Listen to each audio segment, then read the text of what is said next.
Қазақстан футзалының барлық матчын тікелей эфирде qfutbol.kz сайтында тегін көр. Smart TV немесе смартфонына қосымшаны жүктеп qfutbol.kz-те қосылып, футзалды тамашала. Армысыздар, құрметті жанкүйерлер. Еліміздің әнұраны әз Наурызда тағы бір шырқалды. Талдықорған қаласындағы жастар спорт кешені футзалдан Қазақстан кубогы осы маусымдағы 4-дің. Оның үстіне бұл кубоктық бәсеке бір ғана матчтан тұратын ойын бәрі мүмкін. Арғы апталда Рындин алды, өте тамаша, мүмкіндік бар, қақпаға соққы жасайды, қақпа бос.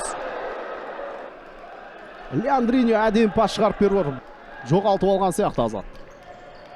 Қақпа мүлдем басқа жақта тұр еді. Ал қазір гол! Қайрат командасы есеп ашып отыр. Кевин Ариетта. Ариетта деп хабарлауда, Кевин өте тамаша ойнады. Ал нәтижелі пастың авторы Марахов қайта өзіне шығарды. Тұрсағұлов өте тамаша, бірақ Тұрсағұловтың соққысын Тұрсағұлов әдемі алдап өтті Леандерсонды. Жулия Занотта. Әлі уақыт бар. Міне тамаша мүмкіндігі Алисон Невес. Қайталап көрейік, Занотта өткізіп допты. Бірнеше ойыншының арасынан доп. Занотта әдемі қалдыр топты. Занотта еке өте тамаша ұйымдастырды бұл шабылды. Тұрсағұлов, Руиз. Кайоның соққысы қақпа бағанасына тиіп отыр доп. Бұрыштама доба Жулия Занотта көтерді. Алисон Невес. Міне гол! Есеп 2-0 Алисон Невес. Есеп теселеді. Қайрат 2-0 есебімен алға шықты. Бірақ осы жолы асықпай тоқтатты, ешкім жоқ қарсы алдында. Занотта тіке қақпаға соққы, өте қауіпті соққы. Бұрышта Кевин Ариетта тұрған еді. Қайталап көрейік, міне. Тура Ариеттаға барды, бірақ Ариетта ол допты қақпаға туралай алмады. ЖЖ-ның соққысы.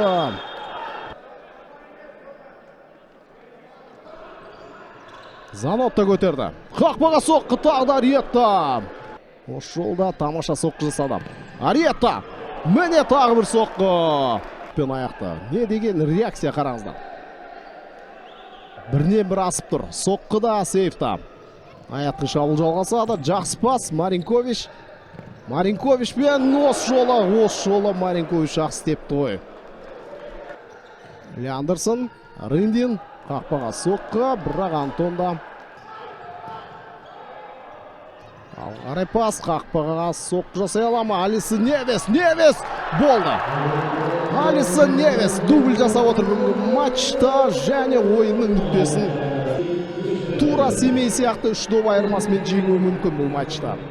Семей 5-2 есебімен жеңді Ақтөбені. Болды финалдық ысқырғесінде Қайрат командасы Аятты 3-0 есебімен жеңіп финалға шығады.